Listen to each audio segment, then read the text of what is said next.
Seems like it was only just Thanksgiving, but here we are talking about the February issue of Down East magazine. Yes, time is racing by, and Will Grunwald, the editor-in-chief of Down East, is with us to talk about some of what's in the issue. Good to see you. Thanks for coming in. Likewise, Rob. Thanks. Let's begin with a nice feature that you have on community ski areas in Maine. What were you trying to do with this piece? Yeah. So, I think everyone kind of knows that skiing has become like a really expensive pastime in recent years. Yeah. For the most part, I think we're lucky in Maine where even like our big resorts are not priced like the big ones in Vermont. Well, the article Colorado, makes the point. Out west, you can drop $200-300 for one person for one day on one lift ticket. Right, and like multiply that across a family, right? Yeah. But I think we're really fortunate in Maine because we have over a dozen community ski hills, which is a pretty broad concept. It's everything from like not much more than a bunny slope and a T-bar on up to somewhere like Black Mountain in Rumford that has,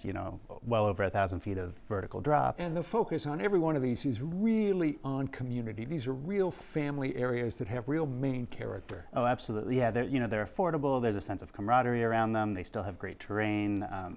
They're an awesome asset to have. Let's move on to another piece, really interesting article and photos by Greta Ribas on an Amish community in Hiram, which I'd never heard of. Had you ever heard of this before it came across your desk? No, this was straight from Greta, yeah. And tell us a little about it. Greta's neighbors, essentially, I think they back up to the same woods, is this Amish community.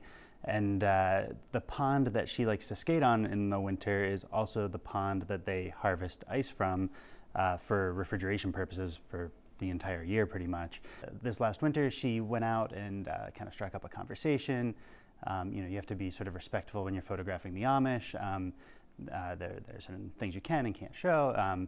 They kind of found an accord, and she got to document their work, which is just very interesting and beautiful. And ice harvesting is still done a little bit, mostly in like a historical reenactment way. But these folks are still doing it for commercial purposes, which is part of what makes this piece so interesting. Definitely. What they're doing is always interesting, but why they're doing it and the way they're going about it. And of course, the photographs are really good. Yeah.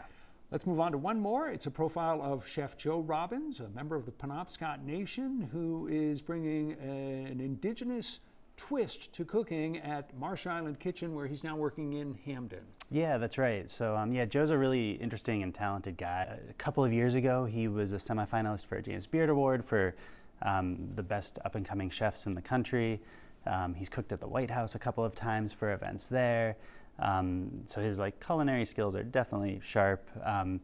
But beyond that, he has a knack for incorporating indigenous influences into his food in really clever ways, and his thinking on how to do that is evolving in ways that I think are pretty fascinating, and that sort of becomes the crux of the story is the way his cooking has sort of shifted over the years. It's an interesting piece. As I was saying to you before we sat down, it's a really good issue. I think all three of these articles, and others as well, are very informative and entertaining, which is what we're all looking for in this line of work. That's the goal, yeah. But no, it's great to hear that, so thanks. Will Grunwald from Down East, thanks so much. Great to see you. And this is all in the February issue of Down East. If you'd like more information, just head to downeast.com. Stick around, back with more right after this.